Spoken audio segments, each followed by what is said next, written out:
Hi everyone, this is Keith with LVJ Motorsports, and today I want to talk about relays and a new setup I just made for a good customer of mine. So, if you were, well, we all know that what Ford did with the aux switches by making switch 1 and 2 15 amps, 3 and 4 10 amps, 5 and 6 5 amps, it really limited you when you want to use a larger light bar or you want to use LP6s or LP9s. So an LP9 is 6.7 amps each. So that's right at the 15 amp. You would blow that fuse more often than not. So what you would do is you would stick one of these in here along with a fuse holder and go with, let's say, 20 amp fuse. I'll cover it. And then you want to add another light that is LP6s, which each draw 6.5 amp, which is 12 amps, which is a little close, but you want to be on the safe side, so you do another one. And next thing you know, you got a couple of other things in here. So this is what 4 relays look like, 4 individual relays. And that's fine if you want those bouncing around under your hood, but I'm going to set these out of the way. Let me bring them back 1 second because I want you to see the comparison between this and this. So this is 4 relays and 4 fuses. Let me pause this 1 second. So it's 4 20 amp relays and 4 20 amp fuses.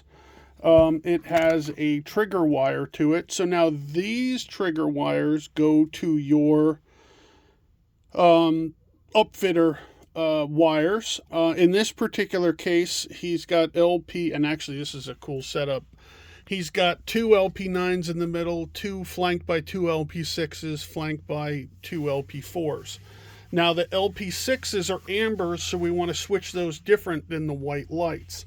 And because the 2 LP9s work right at the 15.5 amps, I didn't want to add the LP4s to it, so I added another circuit. But I triggered them, as you see here, I triggered them to the same. So when you turn on one switch, it hits both relays and they both come on.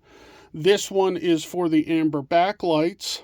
What this is going to be set up for is because it's got a relay, it's not drawing power from the truck's circuit.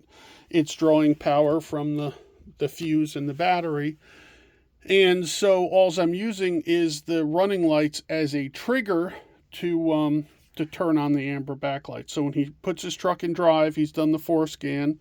The amber backlights on his Baja design lights will come on.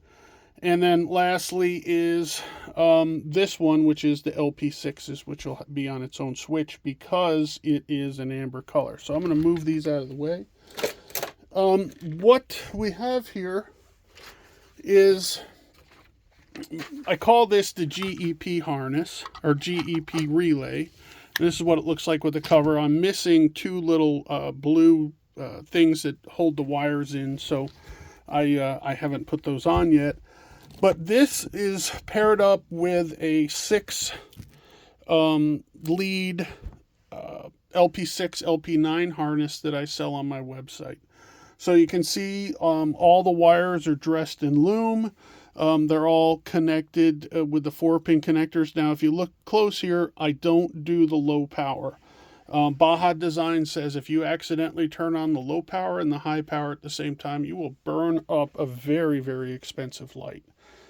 So don't waste your time. The low power is still not DOT street legal, so why would you want to drive with half the light on? So the GEP relay is available on my website for $140, and the harness for the LP6, LP9 is $155.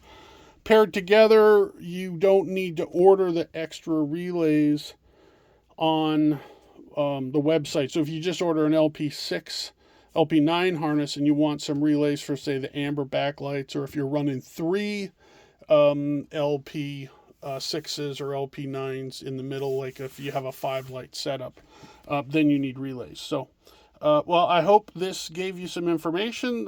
Give me a call if you have any questions, but I just want to let you know I appreciate everything you guys do. Thank you. Bye.